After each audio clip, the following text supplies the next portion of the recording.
Bismillahirrahmanirrahim. Assalamualaikum warahmatullahi wabarakatuh. Sebelumnya, izinkan saya memperkenalkan diri terlebih dahulu. Saya Unaya Nurul Aini dari kelas 11 MIPA 1, absen 36.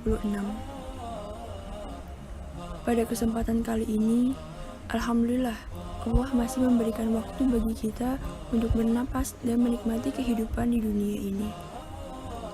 Merupakan suatu nikmat yang sangat besar bahwa Allah telah mengkaruniakan kita nikmat iman dan nikmat Islam. Oleh karena itu, patutlah kita bersyukur kepada Allah. Kembali hidup merupakan impian bagi orang mati yang dahulunya seringkali bahagia masuk ke surganya Allah. Bagaimana dengan kita? Apakah kita menjadi golongan yang saat mati ingin diberi kesempatan untuk kembali ke dunia, atau golongan yang melupakan dunia karena telah menikmati surganya Allah? Semoga saja kita bisa menjadi golongan yang kedua, alumni dunia yang berlanjut ke surganya Allah. Ketahui bahwa apabila kita sedang berada di fase itu, kita harus ingat bahwa hal-hal itu hanyalah permasalahan duniawi yang seharusnya tidak perlu dipusingkan. Karena pada dasarnya, dunia adalah sesuatu yang fana, yang sudah pasti tidak akan ada kesempurnaan di dalamnya, sehingga masalah pastilah akan datang.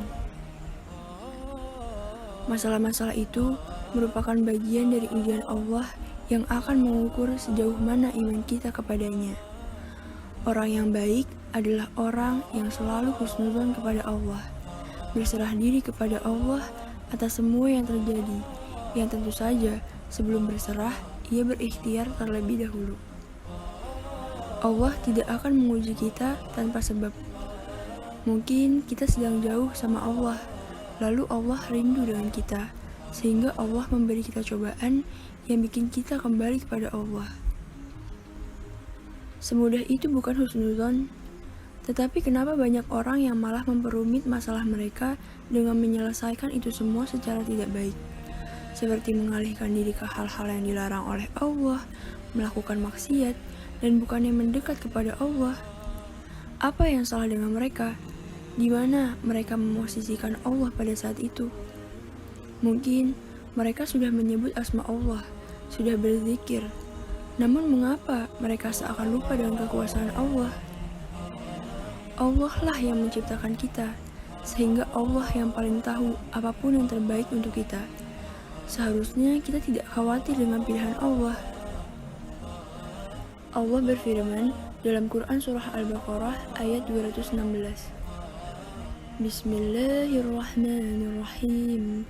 Kutiba alaikumul qitalu wa huwa kurhul lakum wa asa an takrahu syai'an wa huwa khairul lakum وَعَسَىٰ أَن تُحِبُّوا شَيْئًا وَهُوَ شَرٌّ لَكُمْ وَاللَّهُ يَعْلَمُ وَأَنْتُمْ لَا تَعْلَمُونَ. Prasangka-prasangka buruk yang ada, insya Allah tidak akan pernah terlintas ke dalam pikiran kita.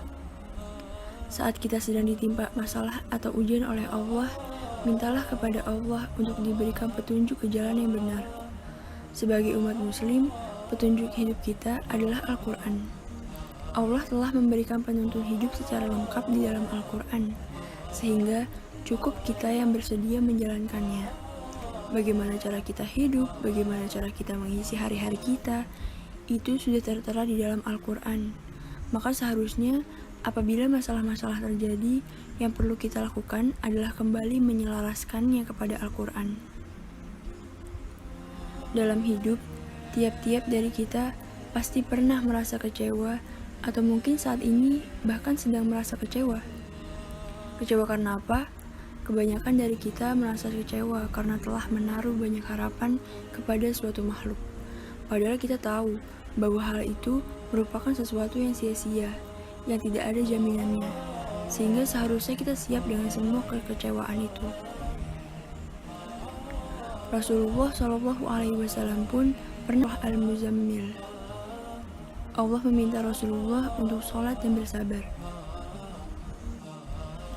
Sehingga apabila kita sedang merasa sedih, kecewa, Dekatkanlah Allah, mintalah kepada Allah untuk menghibur kita. Ya Allah, wajburni ya Jabbar. Ya Allah, hiburlah saya, hiburlah hati saya ya Allah. Maka Allah akan menghibur kita. Dengan cara apa? Banyak cara Allah untuk menghibur kita. Seperti sholat tahajud, atau setidaknya sholat 5 waktu. Membersihkan hati kita, sehingga kita bisa merasakan karunia yang Allah berikan. Sekian yang bisa saya sampaikan, yang baik datangnya dari Allah, dan yang buruk datangnya dari diri saya sendiri. Terima kasih. Wassalamualaikum warahmatullahi wabarakatuh.